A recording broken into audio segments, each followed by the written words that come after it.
안녕하세요. 남구 한바퀴 허기품입니다.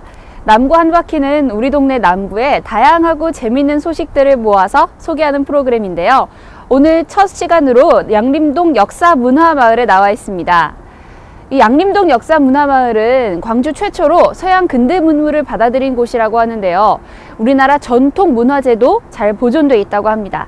오늘 특별히 문화해설사 김현숙 선생님 모시고 함께 하겠습니다. 선생님 만나러 한번 가볼까요?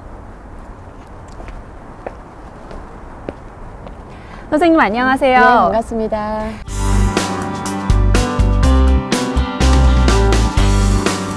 이 양림동이 어떤 곳인지 간단하게 소개 부탁드릴게요. 네, 그 고종 황제가 광무개혁을 한 거 여러분 혹시 교과서에서 배우셨을까요? 고종 황제의 광무개혁에 의해서요, 나주에서 전라남도의 도청 소재지가 광주로 옮겨온 것이 광주 근대 역사의 시작입니다. 그러고 나서 바로 서양의 선교사들이 호남 선교 본부를 양림동에 둠으로써 이곳 양림동에서 근대 역사가 시작됐다고 생각하시면 되겠습니다. 선생님, 그렇다면 지금 저희가 서 있는 이 양파정은 양림동에서 어떤 의미를 갖고 있는 곳인가요?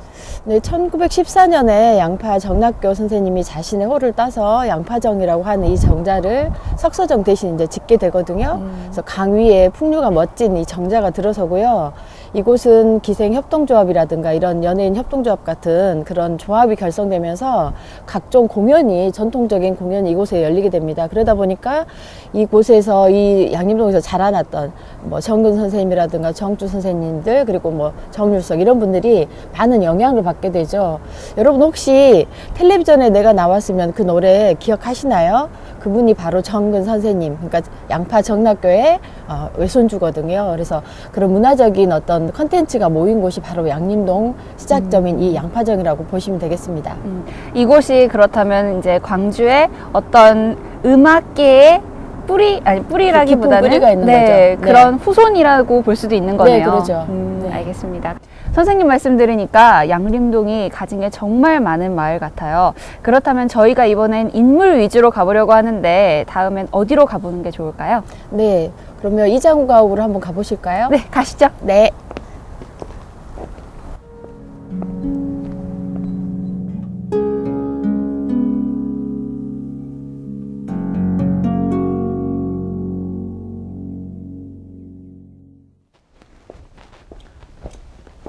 아, 여기가 이장우 가옥인가요? 네, 그렇습니다.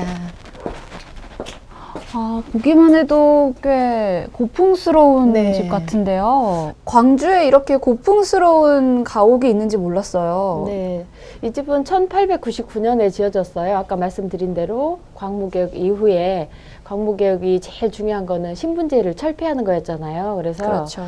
이분은 원래 이제 이 정도의 소술대문을, 이걸 소술대문이라고 하는데, 가마나 말을 타기 위해서 높게 대문을 지은 건데요. 이 정도 되면 지금의 우리 시장님 정도의 그 신분이 돼야만이 할 수 있는 대문입니다. 그런데 신분제가 철폐되었기 때문에 이 집이 이렇게 지어진 것이죠. 이분은 원래 이제 참봉 벼슬을 지녔던 분이 정락교 선생님이 참봉의 벼슬이었거든요. 그럼 이곳이 이제 우리나라로 치면 고위층의 주택이라는 그렇죠. 곳인데 내부가 궁금한데요. 한번 네. 가볼까요? 네, 가보시죠.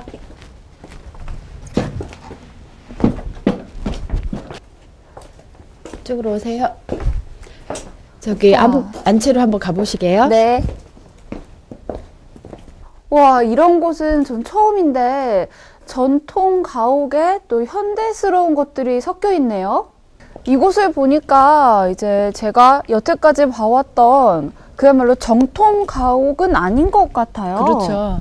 여기 방금 들어오실 때도 보셨던 그 거북이 조각상 있잖아요. 네. 연못에 그런 거 같은 거, 또 조그마한 이런 탑들이 다 일본풍이 많이 들어왔죠. 이분 이제 정락교에 이제 아드님들이 일본 유학도 이미 했었고, 그렇기 때문에 그런 영향이 이미 이 집에 들어온 거예요. 그러니까는 어떻게 보면은 근대 초기에 한옥 그런 형태들이 많이 믹스되어 있는 그런 집이라고 보시면 되는데, 그래서 이 집에는 일본풍도 조금 들어가 있고요.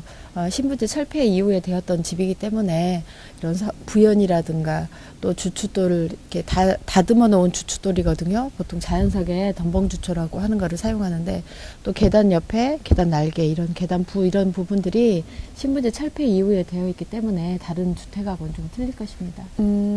그렇다면 이 네. 집에서 어떤 분들이 사셨을지, 또 여기서 뭘 했을지 정말 네. 궁금해요. 그렇죠. 어떤 분이 사셨을지요. 저 올라가시죠.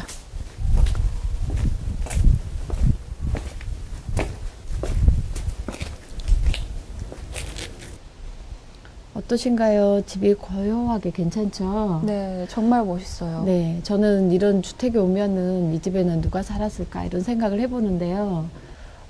여러분 혹시 기억하실라나요? 텔레비전에 내가 나왔으면 하는 그 노래 기억하시죠? 네, 저도 기억해요. 네, 그 정근 작곡가가 이 집의 외손이었어요. 정낙교 선생님의. 그리고 그 위에는 정추 선생님 같은 경우에는 아주 굉장히 아픈 역사가 많은데요. 이제 이쪽에서 친일파들이 잘 이렇게 정리가 안 된다는 거에 이제 이분이 굉장히 낙심을 하셔서 북한으로 갔다가 거기서 소련으로 이제 유학을 갑니다. 그런데 소련에서 1등으로 음악대학을 졸업을 해요. 어떤 걸로 했느냐면 아까 제가 말씀드린 대로 기생조합 그런 결성식이라든가 이런 공연을 보고 이렇게 잘한 사람이라서 궁상각지우 이 5개 음을 가지고 내 조국이라는 작곡을 함으로써 1등으로 졸업을 한 거예요. 그러니까 그런 유년 시절에 이 집에서라든가 양파정에서의 어떤 그런 영향이 없었으면 결코 있을 수 없는 일이잖아요. 그런 게 이런 집하고 연계된 어떤 인문학적인 배경인 것 같고요. 또 혹시 여러분 윤심덕하고 함께 현해탄에 몸을 던졌던 김우진을 기억하시는지요? 네, 기억합니다. 네, 이분이 정낙교 선생님의 따님이 이제 곡성으로 시집을 가고요. 그 집하고 사돈관이에요. 그러다 보니까 1924년에 전국의 일본에 유학하고 있는 고학생을 위한 공연을 위해서 전국을 24번 정도 이렇게 공연을 하거든요. 그때 이 집에 들르셨다고 해요. 그래서 사돈 관계이기 때문에 또 그런 인물들 이야기가 있고요. 그리고 이 집에서는요, 2009년 광주 디자인 비엔날레랑 2011년 때 또 전시회도 열리고 아시에방이라고 하는 그 수공예품을 전시하는 그런 공간으로서 또 전시도 하는 곳이었고요. 또 혹시 여러분 그 위험한 상견례 보셨을까요? 네, 저 재밌게 봤어요. 여기서 찍었습니다. 네, 네. 촬영을 여기서 와서 재밌게 또 하더라고요. 그래서 이 집이 광주에 있으면서 재밌는 공간으로 계속 활용이 되는 것 같아요. 예. 근데 재밌는 것은 여러분 아까 정추 선생님 말씀드렸잖아요. 네. 정추 선생님이 나중에 이야기하셨는데 정율성 선생님이 살았던 집에 대한 이야기도 하셨더라고요. 그래서 광주에서 이 양림동에서 같이 함께 또 자라났기 때문에 정율성 선생님 한번 또 만나보러 가는 것도 괜찮을 것 같아요. 네, 그럼 바로 가실까요? 네네, 그러시죠.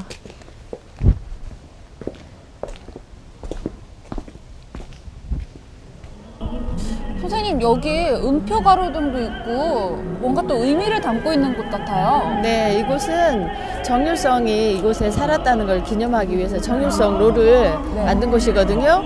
여기도 바로 보시죠.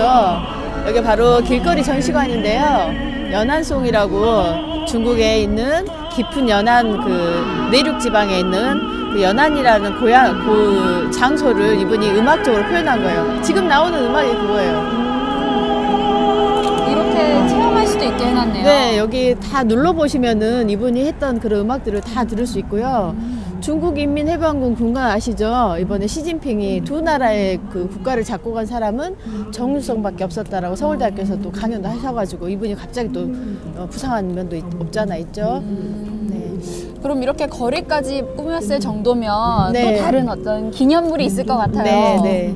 이분이 이제 한국에서 이제 형님이라든가 아버님들이 이제 항일운동을 하다가 아픔을 겪으면서 중국으로 이제 넘어갔죠. 셋째 형님하고. 그러면서 원래는 정부은이라는 이름에서 음악으로서 사람들에게 봉사하겠다는 뜻으로 정율성이라는 이름을 바뀌게 됩니다. 그 정율성 동상을 보러 가시죠. 네.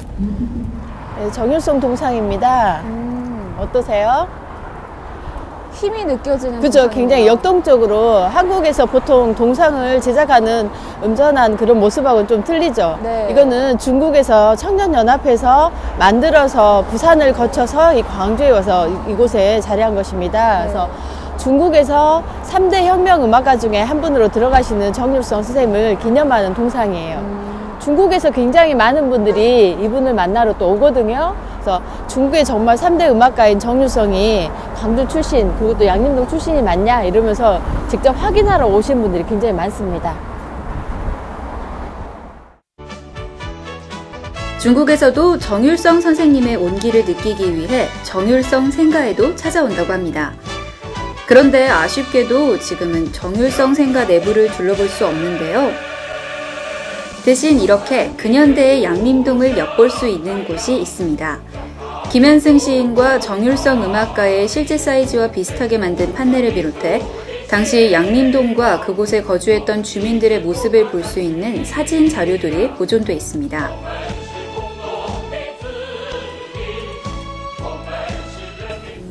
이번에는 김현승 시인의 시비가 있는 곳에 왔는데요. 선생님, 김현승 시인은 어떤 분이셨나요?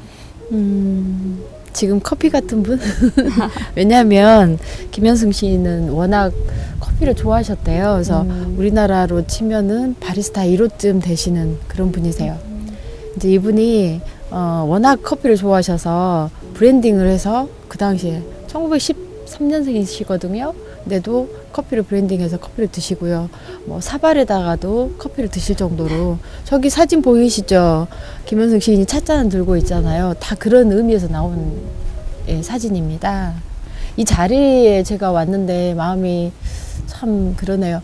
아까 무등산 되게 잘 보셨죠? 네. 김현승 시인이 늘 무등산을 이렇게 조망하면서 시상을 가다듬던 그런 의미 있는 자리예요. 양림동 주민들이 또 해맞이를 이렇게 했었던 공간이기도 하고요. 그래서 무등산을 아름답게 볼 수 있는 자리 그렇게 생각하시면 되고, 김현승 시인은 아버님을 따라서 이곳 양림동에 6살 때쯤 오셨나 봐요. 그런데 아버님이 이제 목사셨고요. 근데 그 절대고도, 뭐 가을의 기도 이런 것처럼 종교색이 굉장히 짙은 그런 시를 많이 쓰셨고, 특히 이곳 호남 지방에서 문단에 어떤 획을 그으신 분이세요. 많은 제자들을 추천해서 지금은 신춘문예 해가지고 등단을 하잖아요. 그 당시에는 추천을 받지 않으면은 이렇게 등단이 안 되던 그런 시절이어서 많은 제자를 이렇게 등단시키고 그리고 키워냈던 그런 분이라고 생각하시면 되겠습니다. 네. 선생님, 그럼 오늘 소개해줄 마지막 인물은 어떤 분이세요? 네, 양림동에 많은 인물이 있는데요. 이런 김현승 시인이라든가 정율성 선생님이라든가 이런 분들이 영향을 받을 수 있게 양림동에 많은 그런 건물을 지었고요. 선교 사업을 했었던 인물입니다. 바로 윌슨이라고 하는 분의 그 사택을 한번 보러 가시죠. 지금 바로 갈까요? 네, 네.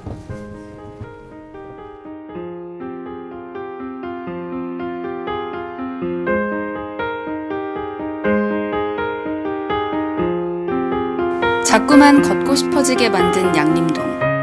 한 곳 한 곳 둘러볼 때마다 그 오묘한 아름다움에 감탄하고 그 사이에 얽힌 이야기들에 점점 빠져들 수밖에 없는 곳이었습니다.